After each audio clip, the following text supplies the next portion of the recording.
I'm telling you, you're going to want to finish the Murderbot Diaries as soon as possible, with a TV adaptation coming out this coming May. Time is ticking. Here's my spoiler-light review of Book 6, Fugitive Telemetry, to urge you on.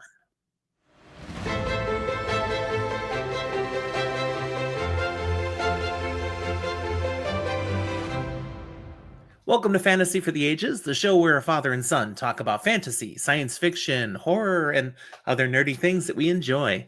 Jim here, the father of this show, bringing you another spoiler-light review, Book 6 of the Murderbot Diaries, Fugitive Telemetry. If you enjoy this, be sure to give me a thumbs up, and if you haven't subscribed yet, we hope you will. So again, Fugitive Telemetry. This is by Martha Wells, part of the Murderbot Diaries. It came out in 2021. The genre is science fiction of a cyberpunk leaning. I've been working my way through these. I only have one more to go before I've done reviews on everything that's out there so far. And as I said, I think it's May 17th, 2025, we've got the Murderbot Diaries coming out on Apple TV Plus. It's going to be a great adaptation. And I'm glad I read these just in time. These are not long books. This is only a novella. You still have time. Get busy. I will have at the end of this a full spoiler, little commentary, but up until that point, you're safe. If you haven't read this book yet, I'll give you plenty of warning. So why did I read the book? Duh, it was the next one in the list, and I'm a completionist. I love the series. I got to keep going. And I'm almost finished now. Again, so close. I can taste it. There's only one book out after this one, System Collapse, and then I wait for what else comes out. There will be more. Martha Wells is expected to write at least 2 more books in the series, and there could be more. There's plenty of material to work with here in the Murderbot Diaries. The setting of this particular story is a departure from the standard narrative, in that it occurs before the events of Book 5 that preceded it, Network Effect. But it does take place after the events of the first 4 books, those novellas that are all kind of tied together as one big meta arc. And then there's 3 short stories that were published after those. This happens after those short stories, but again, before Book 5. The setting is the Preservation Alliance space station that orbits their home planet. The action all occurs on that space station over a sequence of just a few days. Of special note here, Book 7 will pretty much pick up at the same time and location as where Book 5 left off. So this is just stepping in here for some backfill. We're going back in time, giving us some things that help us better understand what is going to occur in Book 7. I'm not sure why Martha Wells wrote it in this manner, but it does totally work to take this little break in the narrative for a flashback story, once again, novella length.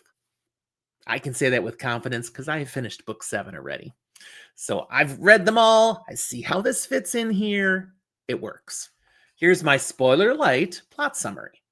We jump back in time here to where Murderbot is still fairly new as a resident of the Preservation Alliance, having already demonstrated, aptly, its skill in protecting Dr. Ida Mensa and operating effectively as a sec unit. Unfortunately, as a rogue sec unit operating without a governor module, it has been free to act as it sees fit to accomplish whatever goal needs to be achieved. Those goals, thankfully, mostly have been supporting the protecting of human friends. I mean, there is a little bit of network piracy going on, but, let's not talk about that. Now, there are ethical and sensitivity concerns behind what Murderbot is capable of. I mean, privacy, control of systems, things it can just effortlessly do, changing data. It is definitely looked upon with some suspicion and resentment by the people actually employed on Preservation Station for security, for protection. And this is a place where constructs and other AI are not typically used nor viewed as servants or even just tools. They're looking at Murderbot, sec unit, kind of like We don't know what to do with this thing, and we're not sure we can trust it. So, accordingly, to try to make things work and to try to, work with the humans that do value it, Murderbot has agreed to limit itself, complying with rules and regulations it could easily break with no one the wiser, at the request of Dr. Mensa specifically, while still internally holding judgment as to whether or not this is at all a good idea. Into that scenario, how things have been set, enters a dead man. Okay, it's not a zombie flick, so it's a murder victim who is discovered, and the mystery level is high. Station security is out of its depth trying to figure out how this happened, what's going on. So Murderbot is assigned slash hired to work with security to solve the murder and resolve whatever else might be going on. There's some sensitive matters here.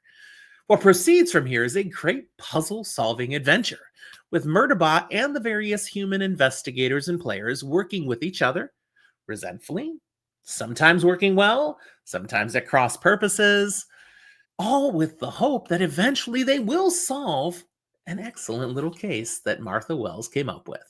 And at the same time, uncovering another new layer, a couple new layers to the overall story of the Murderbot Diaries. The plot depth here is fantastic. As has been the case in each story of this series so far, there's an intriguing mystery to solve, and things are not always as they seem. Wells has demonstrated a gift as a mystery writer who uses science fiction as her playground. This is the closest yet to just a plain old whodunit mystery here in the Murderbot world.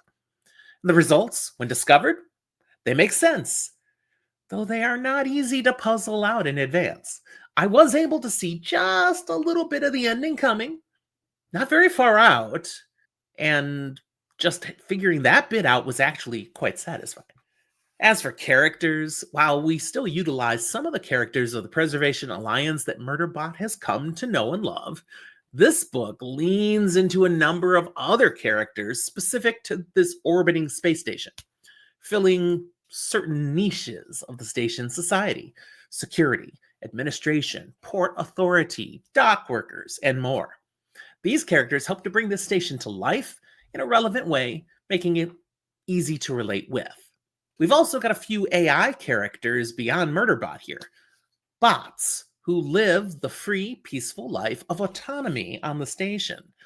See, bots are treated in Preservation Alliance similarly to Murderbot, considered entities with their own autonomy and agency. But as they actually lack the higher level capacity that Murderbot has through its artificial slash biologic hybrid brain, the bots are really just still following programming. Seeing how that plays out when they are given freedom is certainly intriguing. Murderbot again remains the standout character of this novella, but others who really rise to the top of my interest and entertainment value include Inda, the head of Preservation Station Security, and then oddly, the non-human bot who runs a small parts and repair shop. Just really intrigued me, really nicely done. Wells's writing style is on display here again, sticking consistent to the standards she has brought to the Murderbot Diaries, where we experience the entire story through Murderbot's perspective, puzzling the mystery out as it makes discoveries and draws conclusions, puts things together, and rather snarkily judges all those around it as being inferior.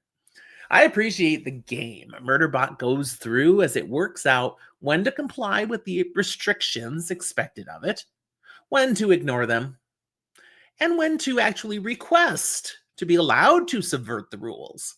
And we get to see Wells showing the progression, the growth of ethics and appropriate judgment calls in this autonomous sec unit. Something, honestly, all people have to figure out as they grow. When do you follow the rules? When are you right to break the rules? And when should you ask permission instead of forgiveness? The writing pace is efficient, packing a ton of content into this short novella. It's deceptive. It again focuses primarily on action. We are shown, not told, most of what we learn in this writing style, and it works very well. Keeps it moving. For themes, I've got four that I can highlight here. Identity and autonomy has been a consistent theme through all of these. Murderbot continues to grapple with what it means to be an independent entity. Even though it's hacked its governor module, it's still figuring out how to be in a world full of humans, working with them, being questioned by them, and navigating suspicion. This theme, like I said, it's run through all of them. It's going to run through the next book as well. But here in this particular novella, it's a little more introspective because Murderbot is trying to function within society, not just outside it or against it. A second theme is trust and cooperation. A big part of Fugitive Telemetry is how trust is built or not built, especially between humans and constructs, but it's really no different than how it is between humans and humans. Murderbot has to work with station security who do not trust it. It has to prove itself through competence, consistency, and integrity. Again, common themes to people working together. The story explores the slow, uneasy building of professional respect, which is new ground for Murderbot. A third one is justice versus protocol. The mystery revolves around a murder, and Murderbot's approach to solving it is often at odds with the official procedures of Preservation Station. The theme here touches on what justice looks like in a system that's not used to dealing with violence or crime, and how bureaucracy sometimes can't keep up with the complexity of the threats. The final theme is ethics, both of AI and of surveillance. Since this investigation involves going through surveillance data, hacking systems, and interacting with artificial intelligence, the novella touches on how societies use or misuse technology and what rights constructs like Murderbot have in that ecosystem. For warnings, again, this is a murder mystery, so someone dies. Okay, death is a reality here. There's also violence, because violence is usually what leads to death. There's some psychological distress on display, especially as Murderbot continues to interact with the world in his not all that comfortable way, has a lot of social anxiety. People with social anxiety will see much to recognize there that may make you uncomfortable, or it may make you identify with Murderbot and want more of this stuff. And then there's a definite theme of discrimination and prejudice going on here as Murderbot has to deal with trust issues, questionings of its integrity that it hasn't done nothing to earn. It's just because of what it is that people judge it wrongly, harshly. And dealing with that, well, again, that's prejudice. That's discrimination. And there are parallels to this real world. Be aware. My rating, 5 stars. It's a fantastic book. Read it. Definitely. It's awesome. All right, that's where I'm going to stop you now if you haven't read this book before. Thanks for being with me here today. Go out and read the book. Read the whole series. You're going to enjoy it. Don't forget to give us a like and subscribe. The Spoiler Room. For the rest of you, a couple last thoughts for my full spoil commentary. There are 2 major plot elements here that are just huge for the greater narrative of the Murderbot Diaries. And if you've read this, I think you agree with me. First, the recognition and efforts by some of those outside the corporate rim to do something about the people who are being exploited by corporate greed. We've seen this put out in various elements of the stories up to this point, showing us how the corporations are the bad guys, that they take advantage of the little guy for the sake of profit, that people are expendable because profit is all. We even saw how indentured servitude is kind of done as a contract deal from which people will never be able to escape. It's little different than entering slavery. We've seen all that laid out clearly before, but now we find that there are people out there, good people, who are saying, we can't let this be. We can't just sit there knowing some people are stuck under the corporate thumb. Instead, we need to step up against the wrongness. It demands a response. People, societies who are outside the corporate rim are willing to risk their own personal comfort, their position, their lives to right these wrongs. That is a win for humanity. It gives us some hope, and it's a really significant addition to the story. The other plot point that's huge is to see that the bad guy is, again, the corporate rim, but through the vehicle of a bot, we get to see it this time. We've got this bot, this sleeper agent on the station, a perfectly innocuous bot given freedom to do its job as it wishes and choosing to work the dock until its deeper programming takes over and the bot we knew is gone. Instead, it's now here to do what its deep programming was about, which is working for the corporate rim again to take action to achieve a horrifying objective. I mean, this is the big bad guy in this show, in this book, this bot, but it's not. It's the corporation behind it that set it up here, that put it here, because this thing has no true autonomy yet. But then to see the way the other bots rise up against this thing is awesome. You have to feel badly for this bot and at the same time feel great that it doesn't just get away with what it's programmed to do. So perhaps we're seeing here an awakening of artificial intelligence in new ways, a recognition of the sense of self and the innate evil of treating sentient beings as just things you can use and dispose of. No regard for their actual existence as a being, as something with agency.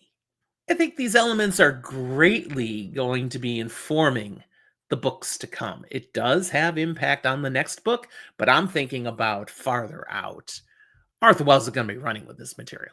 All right, that's what I have for you here today. Thanks for joining me. I hope you enjoyed this dive into Fugitive Telemetry. Be sure to let me know. Put your thoughts in the comment box. I will read and respond. Thanks for watching. We'll talk to you next time.